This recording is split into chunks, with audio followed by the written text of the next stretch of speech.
Hi friends, మనం polity lessons చెప్పుకుంటున్నాము. పాలిటీలో ఉన్న complete 22 parts finish అయ్యాయి ఇప్పటి వరకు. ఎవరైనా చూడని వాళ్ళు ఉంటే ఆ వీడియోస్ మన ప్లేలిస్ట్లో ఉన్నాయి ఫ్రెండ్స్. ఎవరైనా చూడని వాళ్ళు ఉన్నట్లయితే అవి చూడండి. ఆ తర్వాత ఈ షెడ్యూల్స్ చూడండి ఫ్రెండ్స్.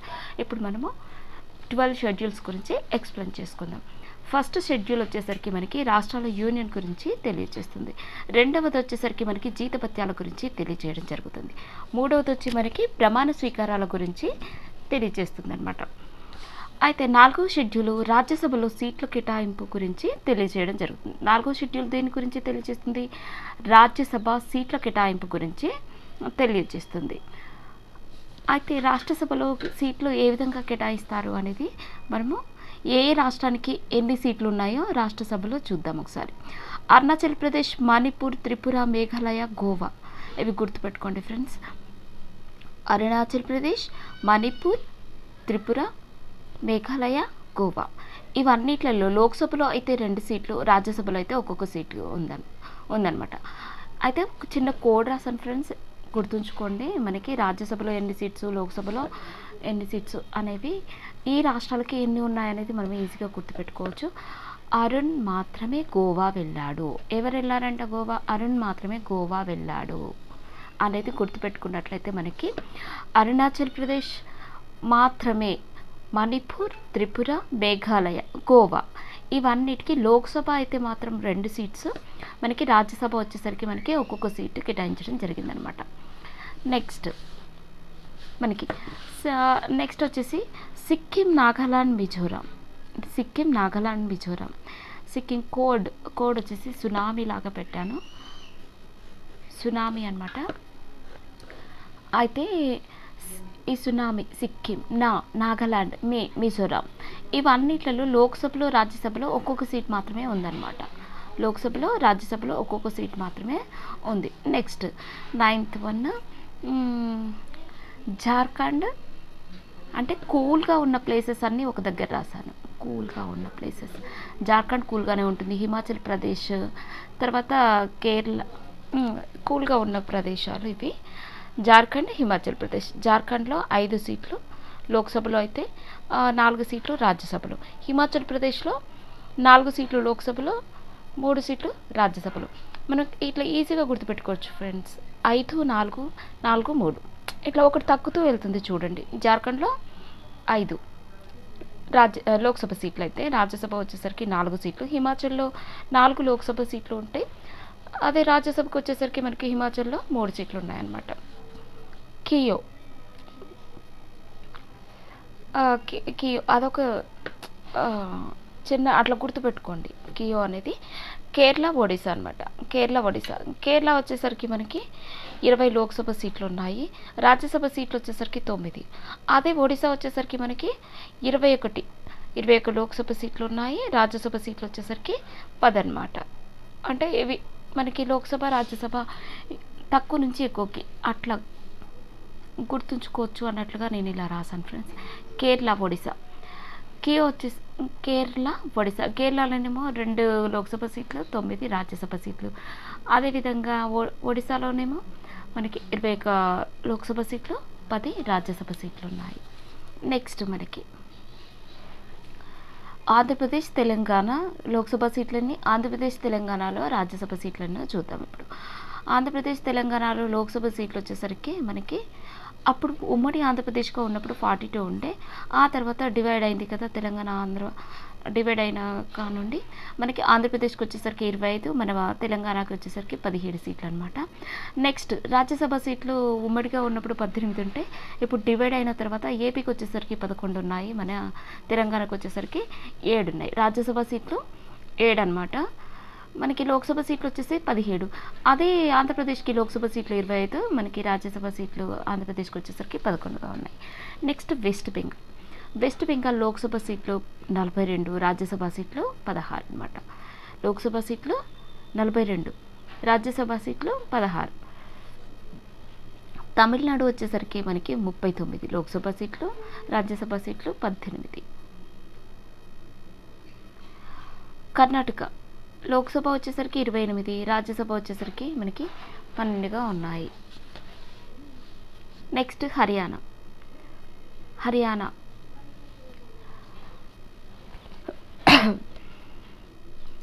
హర్యానా వచ్చి 10 లోక్సభ సీట్లు, రాజ్యసభ వచ్చేసరికి 5. ఉత్తరాఖండ్ వచ్చేసరికి 5 లోక్సభ సీట్లు, 3 రాజ్యసభ సీట్లు. అదేవిధంగా జార్ఖండ్ 14. జార్ఖండ్, అస్సాం సేమ్ అండి, లోక్సభ సీట్లు 14 జార్ఖండ్, అస్సాం. నెక్స్ట్ రాజ్యసభ వచ్చేసరికి జార్ఖండ్లోనేమో 6 ఉంటాయి, అస్సాంలోనేమో 7 ఉన్నాయి. పంజాబ్ వచ్చేసరికి 13 లోక్సభ సీట్లు, 7 రాజ్యసభ సీట్లు. మధ్యప్రదేశ్ వచ్చి మనకి 29 లోక్సభ, 11 రాజ్యసభ. మధ్యలో ఉంటుంది మధ్యప్రదేశ్, గుర్తుందా? మధ్యప్రదేశ్ 29 లోక్సభ, 11 రాజ్యసభ. గుజరాత్ 26 లోక్సభ, 11 రాజ్యసభ. ఛత్తీస్గఢ్ 11 రాజ్యసభ, 11 లోక్సభ, 5 రాజ్యసభ అన్నమాట. మధ్యప్రదేశ్, గుజరాత్, ఛత్తీస్గఢ్. మధ్యప్రదేశ్లోనేమో 29, గుజరాత్లోనేమో 26, మనకి ఛత్తీస్గఢ్ వచ్చేసరికి 11. అదేవిధంగా మధ్యప్రదేశ్, గుజరాత్లో సేమ్ రాజ్యసభ స్థానాలు సేమ్ ఉన్నాయి, 11. నెక్స్ట్ మనకి అంటే ఇవి గుర్తుంచుకోవడానికి ఒక చిన్న కోడ్ ఉంది చూడండి. రాజ్ బిహార్ మహానగరానికి ఉత్తరాన ఉన్నాడు. రాజ్ బిహార్ ఎక్కడ ఉన్నాడంటే మహానగరానికి ఉత్తరాన ఉన్నాడు. రాజస్థాన్, బిహార్, మహారాష్ట్ర, మహానగరం అంటే మహారాష్ట్ర, ఉత్తరాన ఉత్తరప్రదేశ్. రాజస్థాన్ వచ్చి 25, బీహార్ 40, మహారాష్ట్ర 48, ఉత్తరప్రదేశ్ 80 అన్నమాట. ఇవన్నీ మనకి లోక్సభ సీట్లు. రాజస్థాన్లో రాజ్యసభ సీట్లు వచ్చేసరికి 10, బీహార్లో 16, మహారాష్ట్ర 19, ఉత్తరప్రదేశ్లో 31. మనకు అన్నిటికన్నా లోక్సభ, రాజ్యసభ సీట్లు ఉత్తరప్రదేశ్లోనే అన్నిటికన్నా ఎక్కువగా ఉన్నాయి చూడండి ఫ్రెండ్స్. నెక్స్ట్ వచ్చేసరికి మహారాష్ట్రలో ఉన్నాయి. ఆ తర్వాత 42 వెస్ట్ బెంగాల్లో ఉన్నాయి లోక్సభ సీట్లు. అయితే గుర్తుపెట్టుకోండి, మనకి ఎక్కువగా లోక్సభ స్థానాలు ఉన్న స్టేట్స్ గురించి అడిగే అవకాశం ఉంటుంది. లోక్సభ, రాజ్యసభ స్థానాలు ఉన్న స్టేట్స్ ఏంటంటే ఉత్తరప్రదేశ్ లోక్సభ వచ్చేసరికి 80, రాజ్యసభ వచ్చేసరికి 31. అదే మహారాష్ట్ర 48, రాజ్యసభలో 19. వెస్ట్ బెంగాల్ వచ్చేసరికి మనకి లోక్సభ 42 స్థానాలు ఉంటాయి, రాజ్యసభ వచ్చేసరికి మనకి 16 స్థానాలకి చేరుకుందనమాట. నెక్స్ట్ మనము 5th షెడ్యూల్ గురించి తెలుసుకుందాం. 5th షెడ్యూల్ దేని గురించి తెలియజేస్తుంది అంటే షెడ్యూల్డ్ ప్రాంతాల గురించి తెలియజేస్తుంది. షెడ్యూల్ ప్రాంతాలు మరియు షెడ్యూల్ తెగల గురించి తెలియజేస్తుంది అనమాట. ఈ షెడ్యూల్ ప్రాంతాలు తెగలు ఎక్కడ ఉంటాయి ఎక్కువగా అంటే అస్సాం, మేఘాలయ, మిజోరాం, త్రిపుర. ఈ షెడ్యూల్ తెగలు అస్సాం, మేఘాలయ, మిజోరాం, త్రిపుర మినహాయించి మిగతా ప్రాంతాలన్నీ షెడ్యూల్ తెగల కిందకి రావడం జరుగుతుంది. అయితే ఇవి 10 రాష్ట్రాలుగా చెప్పుకోవచ్చు. ఆంధ్రప్రదేశ్, తెలంగాణ, మధ్యప్రదేశ్, ఛత్తీస్గఢ్. గుర్తుపెట్టుకుని ఆంధ్రప్రదేశ్, తెలంగాణ ఒకటి గుర్తుపెట్టుకున్నట్ల, మధ్యప్రదేశ్, ఛత్తీస్గఢ్. తర్వాత మహారాష్ట్ర, గుజరాత్, ఒడిశా, జార్ఖండ్. 9వది హిమాచల్ ప్రదేశ్, 10వది రాజస్థాన్ అనమాట. ఇవన్నీ మనకి షెడ్యూల్ ప్రాంతాల కిందికి రావడం, షెడ్యూల్ తెగల కిందికి రావడం జరుగుతుంది. నెక్స్ట్ 6th షెడ్యూల్ ఏం తెలియజేస్తుందంటే ఆదివాసీ ప్రాంతాల గురించి తెలియజేయడం జరుగుతుంది. ఆదివాసీ ప్రాంతాలు ఏంటంటే మనం ఇంతకుముందుకు ఏవైతే మినహాయింపు షెడ్యూల్ తెగల గురించి చెప్పుకున్నామో ఆ ప్రాంతాలే ఆదివాసీ ప్రాంతాల కిందికి రావడం జరుగుతుంది. ఏంటంటే అస్సాం, మిజోరాం, త్రిపుర, మేఘాలయ. అయితే ఈ అస్సాం, మిజోరాం, త్రిపుర, మేఘాలయలో ఉన్న ఆదివాసీ ప్రజల జాతి ఏంటి అనేది చూద్దాం. ఆదివాసీ ప్రజల పేర్లు ఉంటాయి కదా, వాళ్ళ యొక్క పేరు ఏంటి అనేది బోండోలాండ్, అస్సాంలో బోండోలాండ్, ఉత్తర కచాక్, కార్చి ఆంగ్లాంగ్. అస్సామీలో బోడోలాండ్, ఉత్తర కచార్, కార్చి ఆంగ్లాంగ్ అనేవి అస్సాంలో ఉన్న తెగల పేర్లు అనమాట ఇవి. నెక్స్ట్ మిజోరాం వచ్చేసరికి మిజోరాంలో చెక్మా మారా లాయి అనమాట. త్రిపురలో ఏమీ లేదు, త్రిపుర వాళ్ళే ఉంటారనమాట ఆదివాసీలాగా. మేఘాలయ వచ్చేసరికి మనకి కాశీ, గారో, జాంతియా ఉంటాయన్నమాట. ఇక్కడ తెగల పేర్లు ఏంటి? కాశీ, గారో, జాంతియా. ఇంకొకసారి రివైజ్ చేసుకుందాం ఫ్రెండ్స్. అస్సామీలో మనకి బోడోలాండ్, ఉత్తర కచాక్, ఆర్చి ఆంగ్లాంగ్. మిజోరాం వచ్చేసరికి చెక్మా మారా లాయి అనమాట. త్రిపుర వచ్చేసరికి త్రిపుర తెగనే ఉంటుంది. మేఘాలయ వచ్చేసరికి మనకి కాశీ గారు జాతీయ. అయితే ఈ కాశీ కొండలలో మనకి మాసిండ్రన్ చిరాపుంజి అనేవి ఉంటాయి. మాసిండ్రన్ చిరాపుంజి అనేవి అత్యధిక వర్షపాతం కలిగిన ప్రదేశాలు అనమాట. ఇవి ఎక్కడ ఉంటాయి? కాశీ కొండల్లో ఉంటాయి, మాసిండ్రన్ చిరాపుంజి అనమాట. నెక్స్ట్ మనకి 7th షెడ్యూల్ గురించి తెలుసుకుందాం. ఈ 7th షెడ్యూల్ దేని గురించి తెలియజేస్తుంది అంటే కేంద్ర రాష్ట్రాల మధ్య అధికారాల విభజన గురించి తెలియజేస్తుంది. కేంద్ర రాష్ట్రాల మధ్య అధికారాల విభజన గురించి తెలియజేసేది ఏంటి అంటే 7th షెడ్యూల్గా చెప్పుకోవచ్చు. అయితే ఇది ఏ విధంగా తెలియజేస్తుంది అంటే 3 జాబితాలుగా చెప్పుకోవచ్చు. కేంద్ర రాష్ట్రాల మధ్య అధికార విభజన ఎన్ని రకాలుగా ఉంటుంది? 3 రకాలుగా ఉంటుంది. కేంద్ర జాబితా, రాష్ట్ర జాబితా, ఉమ్మడి జాబితా. కేంద్ర జాబితా, రాష్ట్ర జాబితా, ఉమ్మడి జాబితా అని చెప్పొచ్చు అనమాట. అయితే ఇది ఒకసారి గుర్తుపెట్టుకోండి ఫ్రెండ్స్. మనకి కేంద్ర జాబితాలో ఎన్ని అంశాలు ఉన్నాయి? మనకి ఎప్పుడు 1935 యాక్ట్ ప్రకారం ఎన్ని అంశాలు ఉన్నాయి, అదేవిధంగా మనము రాజ్యాంగాన్ని అమలుపరుచుకున్నప్పుడు ఎన్ని అంశాలు ఉన్నాయి, ఆ తర్వాత ప్రజెంట్ మనకి ఎన్ని అంశాలు ఉన్నాయో ఇప్పుడు మనము చూద్దాం. కేంద్ర జాబితాలో మనకి 1935 యాక్ట్ ప్రకారం 59 అంశాలు ఉంటే అది 1950 మన అమలు అయ్యే నాటికి 97 అంశాలుగా ఉన్నాయి. ప్రజెంట్ ఎన్ని అంశాలు ఉన్నాయి? 98 అంశాలుగా ఉన్నాయి. అయితే రాష్ట్ర జాబితాలో మనకి 35లో 54 అంశాలుంటే 1950 భారత రాజ్యాంగాన్ని అమలు చేసుకునే నాటికి 66 అంశాలు ఉన్నాయి. ప్రజెంట్ వచ్చేసి మనకి 59 అంశాలు ఉన్నాయి. అంటే తగ్గాయి అనమాట. రాష్ట్ర జాబితాలో తగ్గాయి ఫ్రెండ్స్. చూడండి ఒకసారి. ఉమ్మడి జాబితా వచ్చేసరికి మనకి 35లో 1935 యాక్ట్ ప్రకారం 36 అంశాలు ఉంటే 1950 జనవరి 26 భారత రాజ్యాంగం అమలు చేసుకున్న నాటికి మనకి 47 అంశాలుగా ఉన్నాయి. ఇప్పుడు ప్రజెంట్ వచ్చేసరికి మనకి 52 అంశాలు ఉమ్మడి జాబితాలో చేర్చడం జరిగింది. అంటే ఇక్కడ పెరిగాయి. రాష్ట్ర జాబితాలోనేమో తగ్గాయి, ఉమ్మడి జాబితా వచ్చేసరికి మనకి ఈ అంశాలు అనేవి పెరగడం జరిగింది. అదేవిధంగా మనకి కేంద్ర జాబితాలో కూడా మన అమలు నాటికి ఇప్పటికే ఒక అంశం అనేది పెరిగింది. అమలు అప్పటికి ఎన్ని ఉన్నాయి? కేంద్ర జాబితాలో 97, కేంద్ర జాబితాలో 97, రాష్ట్ర జాబితాలో 66, మనకి ఉమ్మడి జాబితా వచ్చేసరికి 47గా ఉన్నాయి. నెక్స్ట్ మనకి ప్రస్తుతం ఎన్ని అంశాలు ఉన్నాయి కేంద్ర జాబితాలో అంటే 98, రాష్ట్ర జాబితాలో వచ్చేసరికి 59 అంశాలుగా ఉన్నాయి. మనకి ప్రజెంట్ ఉమ్మడి జాబితా వచ్చేసరికి మనకి 52 అంశాలుగా ఉండడం జరిగిందనమాట. నెక్స్ట్ మనము 8వ షెడ్యూల్ గురించి తెలుసుకుందాం. 8వ షెడ్యూల్ దేని గురించి తెలియచేస్తుంది అంటే అధికార భాషల గురించి తెలియజేస్తుంది. మనకు రాజ్యాంగం అమలు జరుపుకునేటప్పుడు అధికార భాషలుగా ఎన్నున్నాయి? 14 భాషలని అధికార భాషలుగా గుర్తించడం జరిగింది. ఆ తర్వాత ప్రజెంట్ ఇప్పుడు మనకి 22 అధికార భాషలుగా ఉన్నాయి. ఏ రాజ్యాంగ సవరణ చట్టం ప్రకారం ఇవి 22 భాషలు చేర్చుకున్నాము అంటే ఈ 22 భాషల్ని 4 రాజ్యాంగ సవరణల చట్టాల ద్వారా 22 భాషలని అధికార భాషలుగా గుర్తించడం జరిగింది.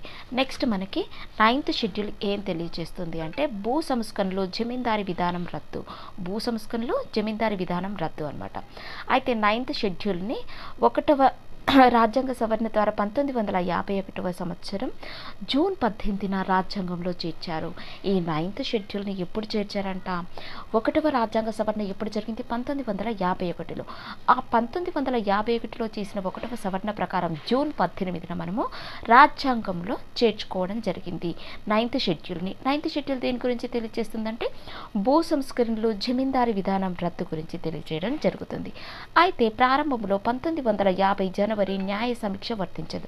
ప్రారంభంలో 1950 మన రాజ్యాంగాన్ని అమలు జరుపుకున్న నాటికి మనకి న్యాయ సమీక్ష అనేది ఈ భూ సంస్కరణలకి వర్తించేది కాదు. ప్రస్తుతం న్యాయ సమీక్ష వర్తిస్తుంది. ప్రస్తుతం న్యాయ సమీక్ష అనేది దేనికి వర్తిస్తుంది? భూ సంస్కరణలు జమీందారీ రద్దు విధానానికి వర్తించడం జరుగుతుంది. ఏ కేసు ప్రకారం? అంటే కేసు వచ్చేసి మనకి కేశవానంద భారతి కేసు వర్సెస్ కేరళ ప్రభుత్వం అన్నమాట. ఇది 1973 ఏప్రిల్ 24న న్యాయ సమీక్ష వర్తిస్తుందని ఈ కేసు ద్వారా చెప్పడం జరిగిందనమాట. ఏ కేసు? కేశవానంద భారతి వర్సెస్ కేరళ ప్రభుత్వం. ఎప్పుడు చెప్పారు? 1973 ఏప్రిల్ 24న వేయడం జరిగింది. అప్పుడు 2007 ప్రకారం మనకి 7న న్యాయ సమీక్ష వర్తిస్తుంది అని ఈ కేసు నుండి చెప్పడం జరిగింది. నెక్స్ట్ మనకి పదవ షెడ్యూల్ వచ్చేసరికి మనకి పార్టీ ఫిరాయింపుల నిరోధక చట్టం గురించి తెలియజేస్తుంది. 10వ షెడ్యూల్ దేని గురించి తెలియజేస్తుంది? పార్టీ ఫిరాయింపుల నిరోధక చట్టం. రాజకీయ స్థిరత్వం ఉద్దేశం. ఈ పార్టీ ఫిరాయింపుల నిరోధక చట్టం చేయడానికి ఉద్దేశం ఏంటి? రాజకీయ స్థిరత్వం ఉద్దేశంగా ఉండడమే ఈ పార్టీ ఫిరాయింపుల నిరోధక చట్టం అన్నమాట. నెక్స్ట్ వచ్చేసి 10th షెడ్యూల్ని 52వ సవరణ ద్వారా 1985 ద్వారా రాజ్యాంగంలో చేర్చారు. ఈ పార్టీ ఫిరాయింపుల నిరోధక చట్టాన్ని ఏ రాజ్యాంగ సవరణ ద్వారా ఏ సంవత్సరంలో చేర్చడం జరిగింది అంటే మనకి 52వ రాజ్యాంగ సవరణ ద్వారా 1985లో చేర్చడం జరిగింది. ఈ 85 ఉన్నప్పుడు మనకి రాజీవ్ గాంధీ ప్రధానమంత్రిగా ఉండడం జరిగింది. రాజీవ్ గాంధీ టైం పీరియడ్లో ఈ పార్టీ ఫిరాయింపుల నిరోధక చట్టాన్ని చేయడం జరిగింది. 2003 అంటే 91వ రాజ్యాంగ సవరణ ద్వారా 2003లో లోక్సభ మరియు శాసనసభలోని మొత్తం సభ్యుల సంఖ్యలో 15% మించకుండా మంత్రి మండలిని ఏర్పాటు చేయాలి. అయితే 91వ సవరణ 2003 ప్రకారం మనకి లోక్సభ మరియు శాసనసభలోని ఈ మొత్తం సభ్యులు ఉంటారు కదా, ఈ సభ్యుల సంఖ్యలో 15% మించకుండా మంత్రి మండలిని ఏర్పాటు చేయాలి అనేది చెప్పడం జరిగింది. నెక్స్ట్ మనకి 11th షెడ్యూల్ ఏం తెలియజేస్తుంది అంటే మనకి పంచాయతీరాజ్ అధికారాల విధుల గురించి తెలియజేయడం జరుగుతుంది. 11వ షెడ్యూల్ దేన్ని తెలియజేస్తుంది? పంచాయతీరాజ్ అధికారాలు, విధులు, బాధ్యతల గురించి తెలియజేయడం జరిగింది. 11వ షెడ్యూల్ని 73వ రాజ్యాంగ సవరణ ద్వారా 1992న చేర్చడం జరిగింది.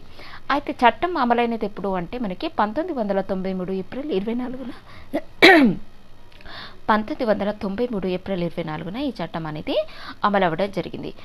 దానివల్ల ఏప్రిల్ 24ని మనము జాతీయ పంచాయతీరాజ్ దినోత్సవంగా జరుపుకోవడం జరుగుతుంది.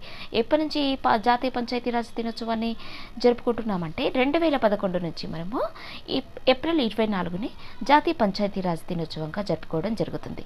నెక్స్ట్ కేంద్ర పంచాయతీరాజ్ శాఖ ఏర్పరిచిన సంవత్సరం వచ్చేసి మనకి 2004 మే 17న ఏర్పాటు చేయడం జరిగింది. కేంద్రం పంచాయతీరాజ్ శాఖను ఏర్పరిచింది ఎప్పుడు అని అంటే మనకి 2004 మే 17న ఏర్పాటు చేయడం జరిగింది. ఎన్ని అంశాలతో ఏర్పాటు చేసింది పంచాయతీరాజ్ సంస్థ అంటే 29 అంశాలతో మనకి పంచాయతీరాజ్ సంస్థ ఏర్పాటు చేయడం జరిగింది. నెక్స్ట్ మనకి 12వ షెడ్యూల్ దేని గురించి తెలియజేస్తుంది అంటే మనకి పురపాలక పట్టణ ప్రభుత్వాల గురించి, మున్సిపాలిటీ అధికారాల విధుల గురించి తెలియజేయడం జరుగుతుంది. 12వ షెడ్యూల్ని 74వ సవరణ ద్వారా 1992లో చేర్చారు. ఇది చట్టం అమల్లోకి వచ్చింది ఎప్పుడంటే ఈ చట్టం అమల్లోకి వచ్చింది 1993 జూన్ 1న అమల్లోకి రావడం జరిగిందనమాట. అయితే కేంద్ర పట్టణాభివృద్ధి శాఖ ఎప్పుడు ఏర్పాటు చేసింది? కేంద్ర పట్టణాభివృద్ధి శాఖను ఎప్పుడు ఏర్పాటు చేసిందంటే 1985లో ఏర్పాటు చేసింది. ఎన్ని అంశాలతో? 18 అంశాలతో ఏర్పాటు చేయడం జరిగింది. ఓకే ఫ్రెండ్స్, మనం ఇంతటితో ఈ షెడ్యూల్స్ అనేవి కంప్లీట్గా నేర్చుకున్నాము. ఎవరైనా వినని వాళ్ళు ఉంటే ఒకసారి ఓరల్ వీడియో వినండి. ఏ డౌట్ ఉన్నా మళ్ళీ రివర్స్ పెట్టుకొని మళ్ళీ వినండి ఫ్రెండ్స్. ఖచ్చితంగా మీకు అర్థమవుతుందని అనుకుంటున్నాను. నా ఎక్స్ప్లెనేషన్ నచ్చినట్లయితే షేర్ చేయండి, లైక్ చేయండి. ఇలాంటి మరిన్ని వీడియోస్ నేను మీకోసం చాలా చేస్తాను ఫ్రెండ్స్. ఒకసారి షెడ్యూల్ని మనము ఓవరాల్గా చూసుకుందాం. షెడ్యూల్స్ ఎన్ని ఉన్నాయి? స్టార్టింగ్లో అయితే 8 ఉన్నాయి. ప్రజెంట్ వచ్చేసరికి మనకి 12 షెడ్యూల్స్గా డివైడ్ చేయడం జరిగింది. అయితే ఫస్ట్ షెడ్యూల్ వచ్చేసరికి మనకి రాష్ట్రాల యూనియన్ గురించి తెలియజేస్తుంది. 2వ షెడ్యూల్ జీతభత్యాల గురించి, 3వ షెడ్యూల్ మనకి ప్రమాణ స్వీకారాల గురించి తెలియజేయడం జరుగుతుంది. 4వ షెడ్యూల్ వచ్చేసరికి మనకి రాజ్యసభలోని సీట్ల కేటాయింపు గురించి తెలియజేయడం జరుగుతుంది. నెక్స్ట్ మనకి 5th షెడ్యూల్ వచ్చేసరికి మనకి షెడ్యూల్ తెగల గురించి తెలియజేస్తే 6th షెడ్యూల్ మనకి ఆదివాసీ ప్రాంతాల గురించి తెలియజేస్తుంది. ఈ 2 షెడ్యూల్స్ని అసలు కన్ఫ్యూజ్ అవ్వద్దు ఫ్రెండ్స్. మనకి 5th షెడ్యూల్ ఏమో షెడ్యూల్ ప్రాంతాల గురించి షెడ్యూల్ తెగల గురించి తెలియజేస్తే మనకి 6th షెడ్యూల్ వచ్చేసరికి ఆదివాసీ ప్రాంతాల గురించి తెలియజేయడం జరుగుతుందన్నమాట. నెక్స్ట్ మనకి 7th షెడ్యూల్ వచ్చేసరికి కేంద్ర రాష్ట్రాల మధ్య అధికార విభజన గురించి తెలియజేస్తుంది. 7th షెడ్యూల్ దేని గురించి తెలియజేస్తుంది? కేంద్ర రాష్ట్రాల మధ్య అధికారాల విభజన గురించి తెలియజేస్తుంది. ఎన్ని అధికారాల విభజనగా ఈ అధికారాల విభజన ఎన్ని రకాలుగా చెప్పవచ్చు? 3 రకాలుగా చెప్పవచ్చు. ఒకటి కేంద్ర జాబితా, రాష్ట్ర జాబితా, ఉమ్మడి జాబితా అనమాట. నెక్స్ట్ మనకి 8వ షెడ్యూల్ ఏం తెలియజేస్తుంది అంటే మనకి అధికార భాషల గురించి తెలియజేస్తుంది. 8వ షెడ్యూల్ అధికార భాషల గురించి తెలియజేస్తుంది. ఈ అధికార భాషలు అనేవి మన రాజ్యాంగం అమలు చేసుకున్నప్పుడు మనకి 14 అధికార భాషలుగా ఉండేవి. ఆ తర్వాత మనము 4 రాజ్యాంగ సవరణల ద్వారా మనము 22 అధికార భాషలుగా గుర్తించుకున్నాం అనమాట. నెక్స్ట్ మనకి 9వ షెడ్యూల్ వచ్చేసరికి భూ సంస్కరణలు జమీందారీ విధానం రద్దు గురించి తెలియజేస్తే మనకి 10వ షెడ్యూల్ పార్టీ ఫిరాయింపుల నిరోధక చట్టం గురించి తెలియజేయడం జరుగుతుంది. అదేవిధంగా 12వ షెడ్యూల్ వచ్చేసరికి మనకి పంచాయతీరాజ్ అధికారాల విధుల గురించి బాధ్యతల గురించి తెలియజేస్తే 12వ షెడ్యూల్ వచ్చేసరికి మనకి మున్సిపాలిటీ అధికారాల విధుల గురించి తెలియజేయడం జరుగుతుంది. ఓకే ఫ్రెండ్స్, ఇంతటితో మనము షెడ్యూల్ అనే లెసన్ కంప్లీట్గా ఫినిష్ చేసుకున్నాము. Thank you friends. Please share and subscribe.